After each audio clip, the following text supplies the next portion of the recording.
except for a Friday. Because you know why? On a Thursday evening, the British MPs all have to travel back to their constituencies. Some can be as far as Scotland, Wales. And then on Fridays, they conduct what are called surgeries, literally our Meet the People session. They see their constituents on a Friday. Okay?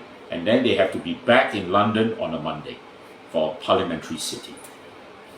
You know?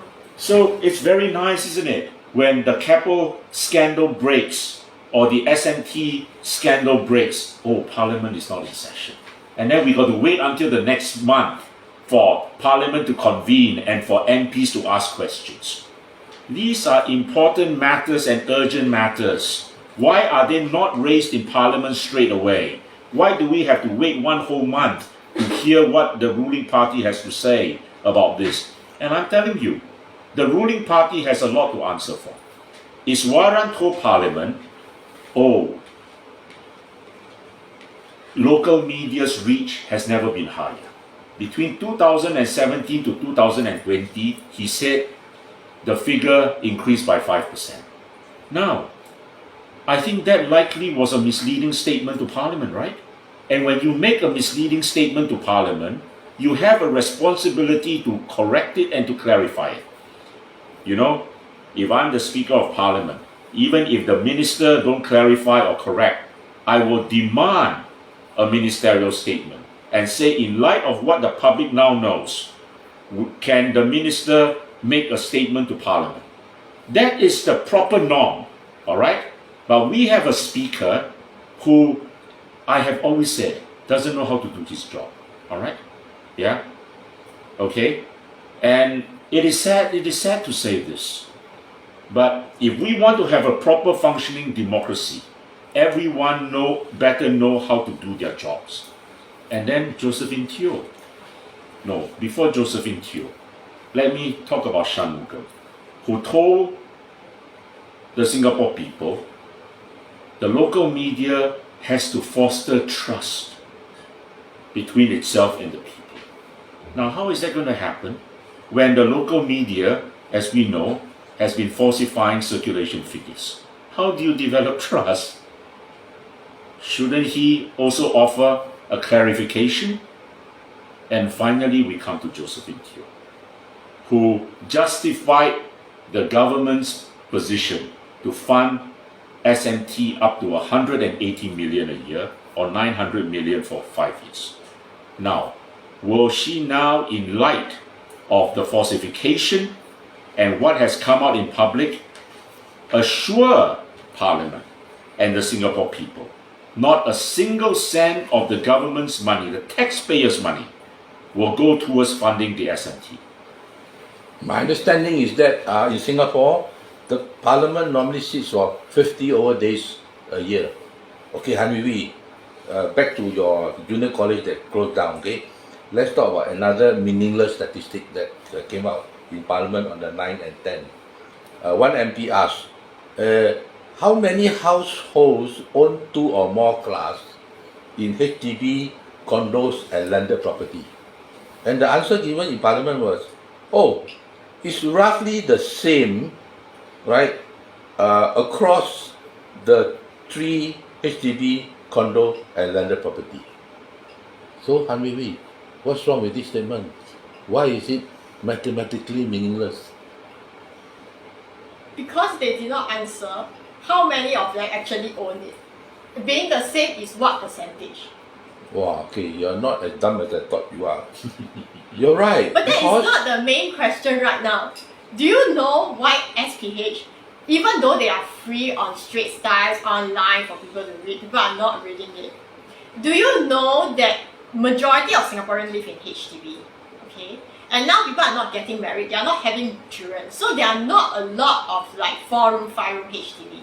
Even the government tried to came out with this generation HDB, asking people to stay together. People are still not staying together and the thing has sort of like collapsed already. You can see that they are not producing this kind of house.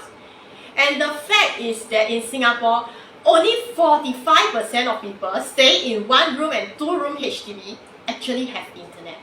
About 30% of people living in 1-room and 2-room HDB have amount of money to buy computer. So you see this discrepancy of about 15% whereby they have internet but they don't have a computer.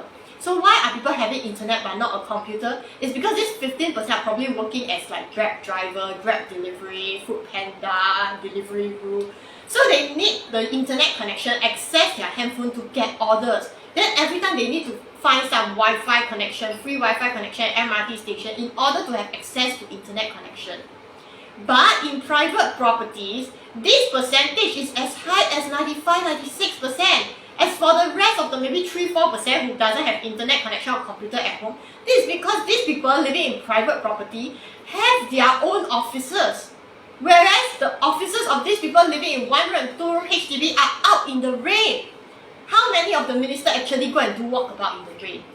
To know how it is like to deliver food in the rain? Don't have. So people ask me to go and find job to raise fund on behalf of these 5 other Singaporeans, because right now we are $18,500 short. Then if let's say I have to go out and something happened to me, who's going to look after my children? There are so many road accidents out there. Why are Singaporeans going all the way down and taking this kind of jobs? I am shocked at what you have just said, Hui Hui, that there is still a significant number of Singaporeans without access to internet in our country. I mean, to me, it is meaningless to talk about social mobility, alright?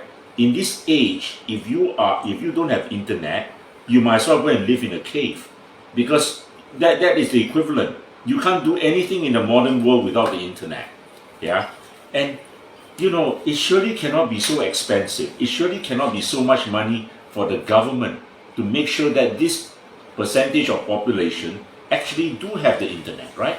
Don't come and talk to me about social mobility.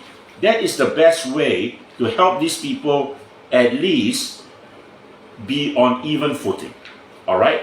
And have a chance to even walk, let alone climb Taman's escalator. The Singapore government claimed that they, in one quarter, produced 75,900 jobs. But out of this amount of jobs that are being produced, all of them goes to foreigners except for 4,800 jobs, which the government claimed goes to residents. However, in the same quarter, the number of PRs that were granted is more than 4,800. And in order to become a PR in Singapore, you need to have jobs. So these 4,800 jobs that Singapore government said did not go to foreigners, does it mean that they are going to permanent residents? Because the Singapore government don't consider permanent residents as foreigners. And if all the jobs are going to foreigners and to PRs, then the people are saying that I need to go and work to get jobs and pay this $18,500 to the AGC. What kind of job is the government leaving for Singaporeans? My friends,